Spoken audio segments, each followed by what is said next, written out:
أعوذ بالله السميع العليم من الشيطان الرجيم. بسم الله الرحمن الرحيم. الحمد لله رب العالمين، والصلاة والسلام على سيدنا وحبيبنا محمد النبي الأمي الأمين، وعلى آله الطاهرين المبجلين، وصحابته الغر الميامين المحجلين، ومن تبعهم وجاهد جهادهم إلى يوم الدين. أيها الإخوة الكرام، في هذا اليوم، يوم الجمعة المبارك، نلتقي بكم، نلتقي بالبلدة الطيبة وأهلها طيبون إن شاء الله.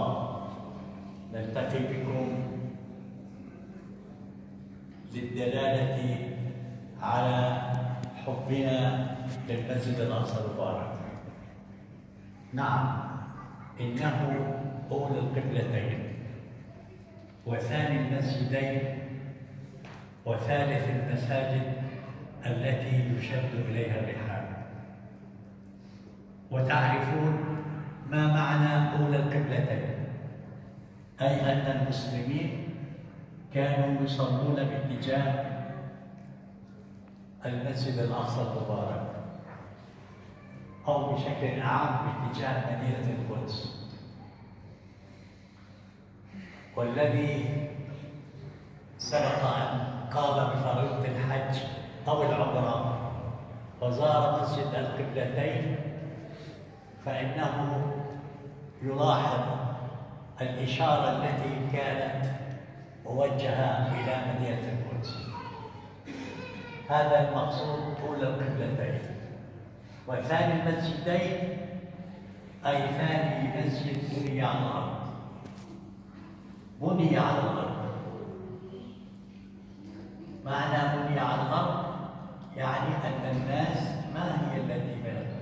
ما بنته الناس، ما بنت المسجد الحرام ولا بنت المسجد الأقصى. إنها معجزة من معجزات الله سبحانه وتعالى. إن الملائكة هي التي بنت هذين المسجدين قبل نزول آدم إلى الأرض. هذه المعجزة التي قررها الله عز وجل في الأرض، وبينهما كما ورد في الحديث الشريف 4 عاما.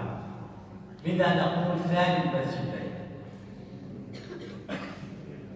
والآية التي تشير الذي وضع في الأرض، ما قال الله الناس، الذي وضع، الدليل على أن الملائكة هي التي وضعت. هناك رأي في التفسير يقول آدم، وهذا بالنسبة إلي الرأي ضعيف. الدليل إنه حينما نزل آدم إلى الأرض كانت الملائكة تطوف حول الكعبة، وهذا أمر ثابت. إذا كان موجود قبل آدم، لأن الملائكة قالت لله سبحانه وتعالى حينما أراد الله وقرر أن يكون آدم خليفة في الأرض، قالوا من يفسد في الأرض، بمعنى هناك الملائكة كانت حول الكعبة. لما نزل آدم هبط على الأرض، الملائكة ارتفعت وبدأت تطوف حول البيت المعمور. فملكنا آدم وذريته بدأوا يطوفون حول الكعبة، والملائكة ارتفعت وبدأت تطوف في البيت المعمور في السماوات العلى. هذا المقصود بثاني المسجدين. وثالث المساجد شكلها هي الرحال. الحديث الشريف له روايتان: لا تشد الرحال إلا إلى 3 مساجد: المسجد الحرام ومسجد هذا والمسجد الأقصى. وفي رواية المسجد الحرام والمسجد الأقصى ومسجد هذا. فالرسول صلى الله عليه وسلم قدم اسم المسجد الأقصى على مسجده، على المسجد النبوي، للدلالة على أهمية هذا المسجد. ثم نحن حينما نقول شد الرحال هذا خطاب لجميع المسلمين، وعلى الخصوص لأهل فلسطين القادرين على الوصول إلى مدينة القدس.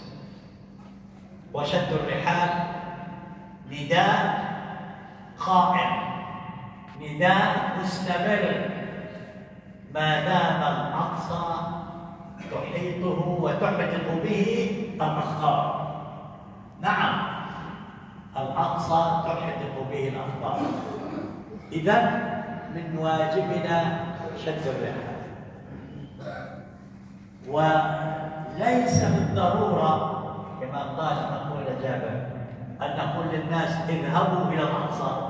كل واحد منكم يعتبر مخاطب والأقصى يناديه، فنحن نثمن جهود الجمعية في الأقصى، نثمن كل الذين يسيرون الحافلات إلى الأقصى، وهذا هو الرباط بعينه، هو شد الرحال فيه الثواب. وما حصل في رمضان اللي قبل الأخير حينما شرطة الاحتلال اعترضت الحافلات في الطريق على حدود القدس، والناس أصرت أن تنزل إلى القدس مشيا، فجاء أهل القدس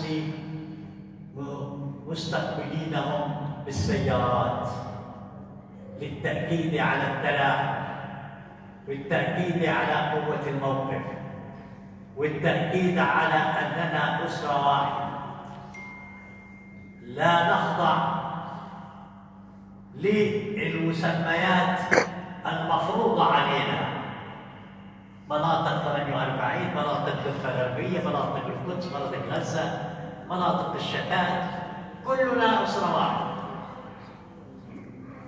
لا تعنينا المسميات، نتعامل مع بعضنا كجسد واحد، كأسرة واحدة. ثم أن الآية الكريمة لنريه من آياتنا. إذن الله سبحانه وتعالى أكرم الأقصى بعدة معجزات. آيات يعني معجزات، ليس معجزة واحدة. فالإسراء والمعراج هو مجموعة معجزات، منها المراق الذي ربطه الرسول صلى الله عليه وسلم على الحائط وسمي حائط المراق. ولا يجوز لنا أن نطلق على حائط المراق بحائط المبكى. حائط المراق مرتبط بحادثة إعجازية، فنحن ملزمون بتسميته حائط المراق فقط. أيضا من المعجزات أن الأقصى بوابة الأرض إلى السماء، الملائكة الأنبياء والمرسلين إلى الأرض.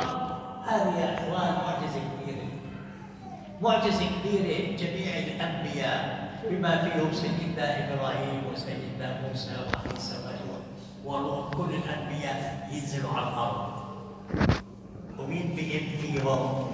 سيدنا محمد صلى الله عليه وسلم قائدهم،